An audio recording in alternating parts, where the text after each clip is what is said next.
Friends, আমি ঝুমা আপনাদের সাথে নিয়ে চলে এলাম ঝুমার পঞ্চব্যঞ্জনে।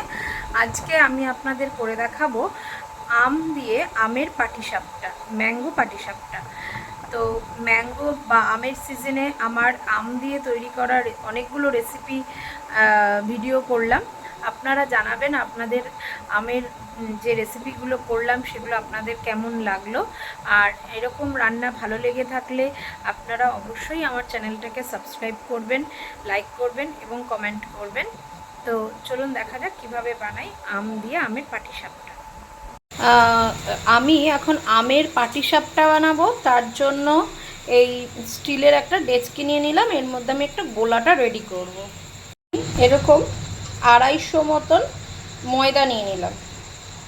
মানে আমি যে কৌটোটা নিয়েছি এটার মাপ অনুযায়ী আমি 1 কৌটো ময়দা নিলাম। আমি এই হাফেরও একটু বেশি চালের গুঁড়ি নিলাম। আমি হাফ কৌটো সুজি নিলাম। আমি 1 কৌটো হাফের একটু বেশি চিনি নিলাম। এবার আমি এই আম টুকরো করে পেস্ট করে রেখেছিলাম সেই আমের গোলাটা দিয়ে দিচ্ছি। আম যদি খুব মিষ্টি হয় তাহলে সেই বুঝে কিন্তু চিনিটা দেবেন, তাহলে চিনির পরিমাণটা একটু কম দিলেও হয়। এবার আমি এটা দুধ দিয়ে গুলে নেব। এবার আমি এখানে পরিমাণ মতন দুধ দেব। দুধটা আপনারা বুঝে পরিমাণ মতন দিয়ে গুলবেন, যতটা থিকনেসে গুলতে হয় সেরকমভাবে আপনারা দুধটা দিয়ে গুলবেন। দুধটা কিন্তু আমি গরম করে ঠান্ডা করে নিয়েছি।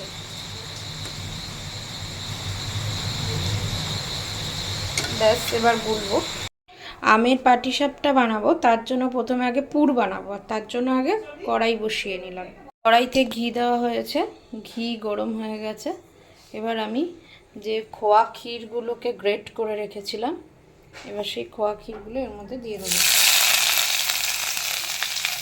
এবার আমি এর মধ্যে ধীরে ধীরে একটু জল মেশাবো।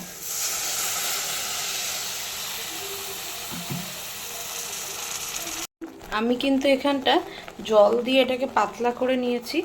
আপনারা চাইলে এটা এই জায়গাটায় দুধও দিতে পারেন। এবার আমি এখানটায় একটু কনডেন্সড মিল্ক দিয়ে দিচ্ছি।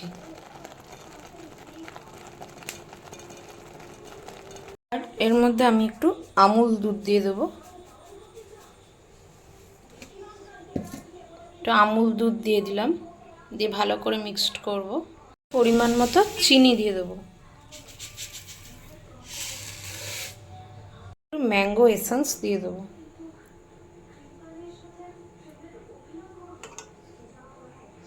এর মধ্যে কেউ ম্যাঙ্গো আমটাকে গ্রেট করেও দিতে পারেন, মিক্সিতে পেস্ট করে নিয়ে সেই পেস্টের একটুখানি এর মধ্যে দিতে পারেন। আমার এখানে এখন আমটা একটু কম আছে, আমি পাটিসাপটার গোলায় দেব, তাই জন্য আমি পুরটার মধ্যে দিলাম না। আপনারা এই জায়গাতে কিন্তু আম যদি বেশি থাকে তাহলে সেই আম পেস্ট করে তার খানিকটা এর মধ্যে দিয়ে দিতে পারেন। আমি এখানটায় ম্যাঙ্গো এসেন্স দিলাম। পুরটা রেডি হয়ে গেছে, এই যে টাইট হয়ে গেছে। হ্যাঁ, আমার পুরটা কিন্তু রেডি। এবার এটাকে আমি ঠান্ডা করব।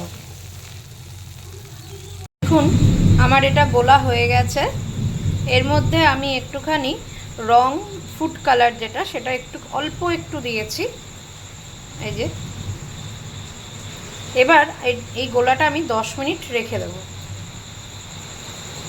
এবার আমি পুরটা বানিয়ে নেব। খোয়া ক্ষীর দিয়ে যে পুর, সেটা বানিয়ে নেব। দেখুন আমার গোলাটা রেডি হয়ে গেছে, এই যে 10 মিনিট রেখে দিয়েছিলাম, গোলা রেডি। আচ্ছা, পুরগুলোকেও আমি এই যে এরকমভাবে করে নিয়েছি। ঠান্ডা করার পর হাত দিয়ে এরকম করে নিয়েছি যাতে দিতে সুবিধা হয়। এইবার আমি এইখানে এই যে ফ্রাইং প্যানটা বসিয়ে দিয়েছি, এটা গরম হচ্ছে, গরম প্রায় হয়েও গেছে। এবার আমি কি করব, একটু ঘি নিয়ে এরকমভাবে ব্রাশ করে দিচ্ছি, ঘি ব্রাশ করে দিচ্ছি। আমি কিন্তু ঘি দিয়ে করছি, জিনিসটা খেতে আরও ভালো হবে। ঘি ব্রাশ করে দিলাম। এবার আমি এক হাতে ক্যামেরা ধরে আছি, যার জন্য হয়তো একটু অসুবিধা হচ্ছে। আমি এখানে এই গোলাটা দিয়ে সুন্দর করে হাত দিয়ে, আমি কিন্তু গ্যাসটা এই সময় মিডিয়ামে রেখেছি, একদম সিমেও দেইনি, একদম ইতেও দিইনি, মিডিয়ামে রেখেছি। একটু ছড়িয়ে ছড়িয়ে দেওয়া আর কি।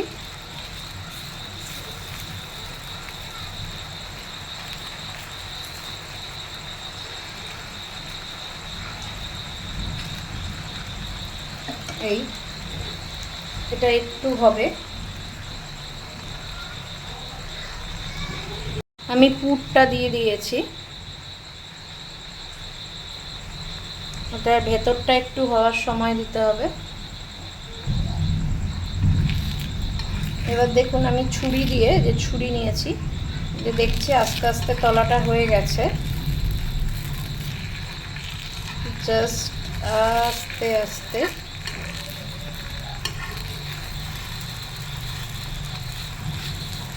দু মাথা চেপে দিয়ে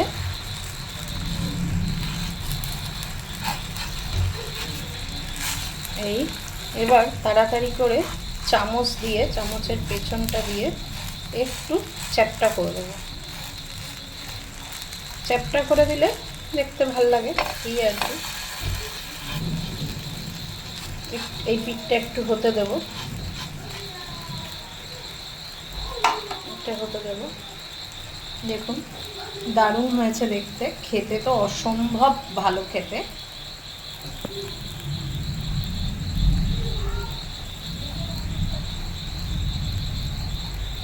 আপনারাও বাড়িতে এরকমভাবে বানাবেন। আমার রান্নাগুলো ভালো লেগে থাকলে অতি অবশ্যই আমার চ্যানেলটাকে সাবস্ক্রাইব করবেন, লাইক করবেন, কমেন্ট করবেন।